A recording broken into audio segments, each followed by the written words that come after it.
Good evening, everyone.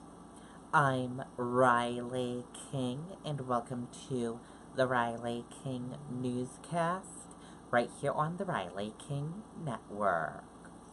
Let's begin. First up, man accused of trying to rob Meals on Wheels driver sentenced to prison. Let's take a listen to the video from WMUR News 9, Ray Brewer.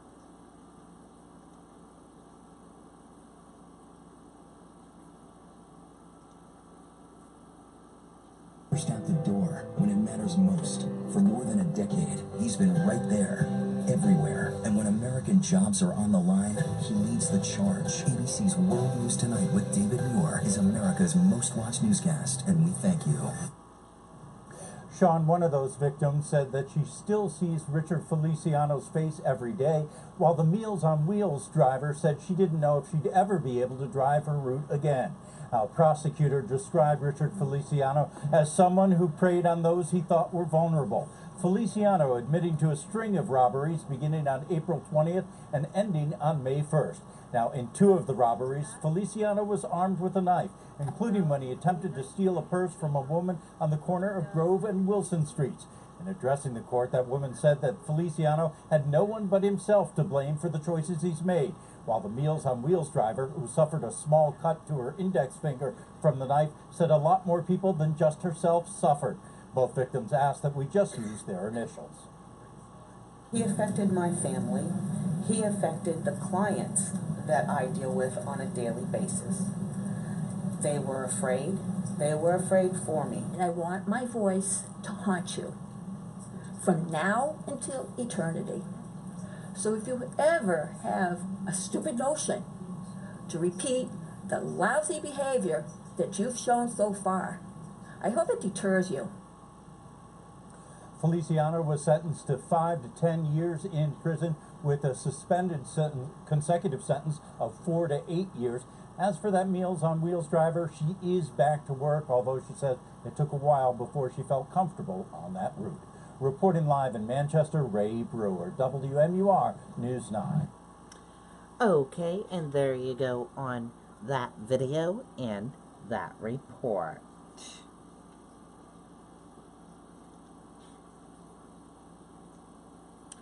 Man arrested in West Brookfield murders of cousin's wife, 3 children. Let's take a listen to the video from WCVB Boston.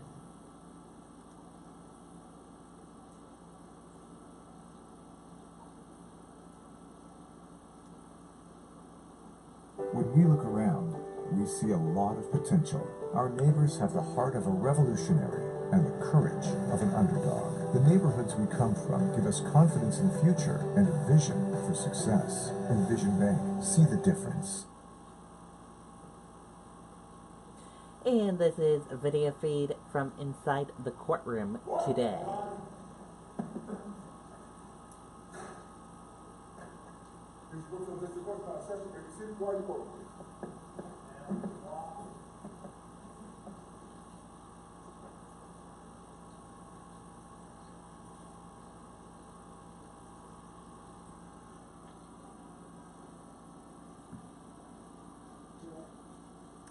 Okay, that was video from inside the courtroom today. A man accused of misleading police in the murders of a West Brookfield woman and her 3 children is now accused in their deaths. Matthew Lokey, 32, of Ware, will be arraigned Wednesday in East Brookfield District Court on 4 counts of murder, officials said. Sarah, 38, and her 3 children, Madison, 8, James, 6, and Michael, 2, were found dead in their home on March 1st. Loki faces 4 counts of murder.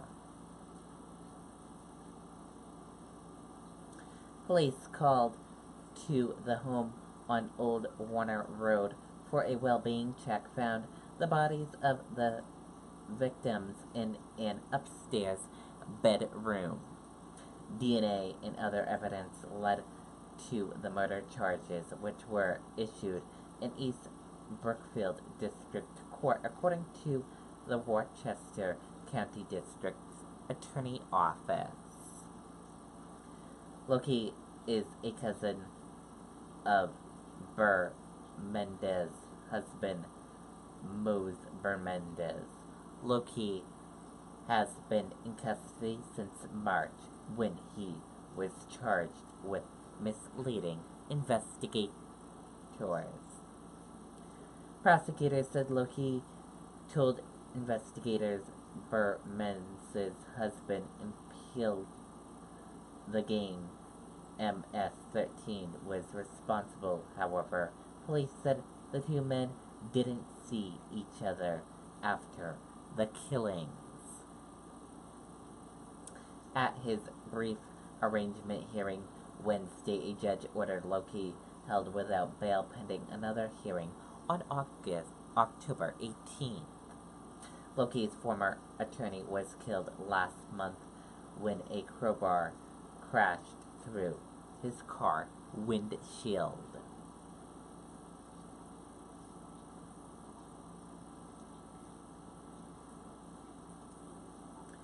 Maine asks for another extension on federal ID requirements.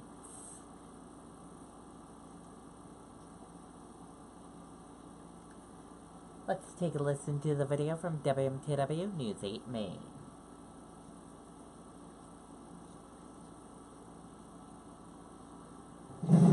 Xfinity Home connects you to total home security from anywhere, so you can keep an eye on things. You found the tent. Even when you're away, Xfinity Home. Call or click today. It's asking for another extension to the Real ID requirement.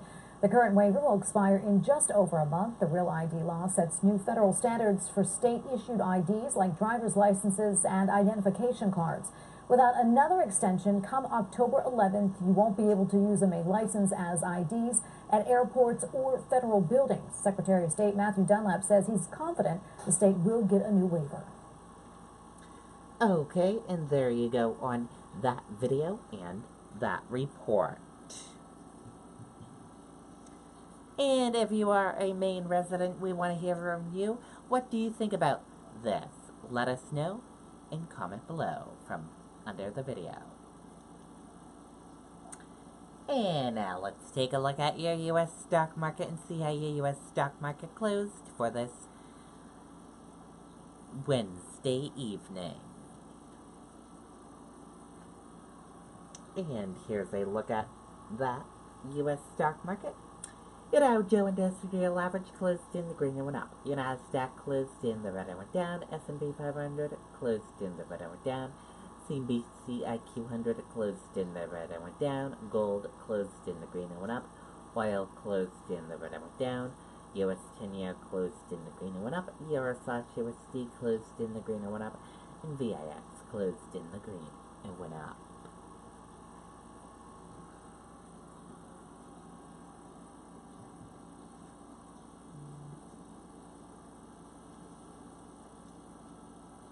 Nasdaq and S&P 500 fall as Netflix lead steep tech sell-off.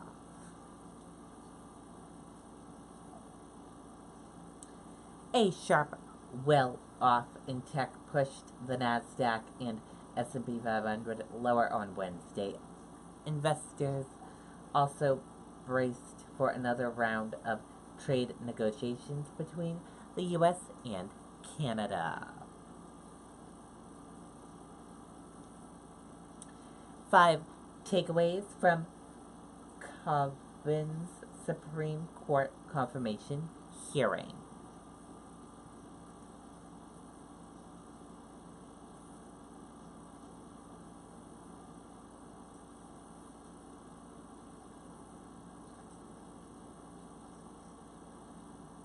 And let's take a listen to some of the video. It looks like we are frozen. Okay, sorry about that. No video. Oh, hold on. There we go. More connected, you need Fios to keep up. And Fios is the 100% fiber optic network, which means you get phenomenal capacity for your tech. Now get $200 toward a range of Google and Nest smart home devices, plus the fastest internet available, up to 200 TV channels, phone, and a 2-year price guarantee, all for $79.99 per month with a 2-year agreement. Plus, order online by September 30th, and you'll get a $150 Verizon prepaid MasterCard. Go to getfios.com. 100% fiber optic network, 100% phenomenal. I want you to finish that list, and then I want to ask some personnel-specific questions. But so I think you have duration of the president's term in office, specific authorities that the president may or may not have been given, appropriations, personnel questions. Are there any other category? I guess vertical and horizontal federalism. So there isn't just executive legislative distinction here. In my hypothetical, the drunk driving accident could have happened in Virginia or Maryland instead of D.C., and so then we'd have to have debates about which level of government would be involved. Are there any other categories of limitation on executive Well, I action? think a huge one, really the hugest question, as I've said. Okay, that is some live video from the hearing, confirmation hearing. Prosecutors were removed from Judge Brett Kavanaugh's confirmation hearing for a second day on Wednesday as the Supreme Court nominee answered questions on a variety of legal issues for the first time. And that is it for the Riley King Newscast right here on the Riley King Network. I hope you all have a great rest of your Wednesday night, and I'll see you back here tomorrow with more news in another newscast. And I'll have a news report coming up in a little bit. Goodbye, everyone.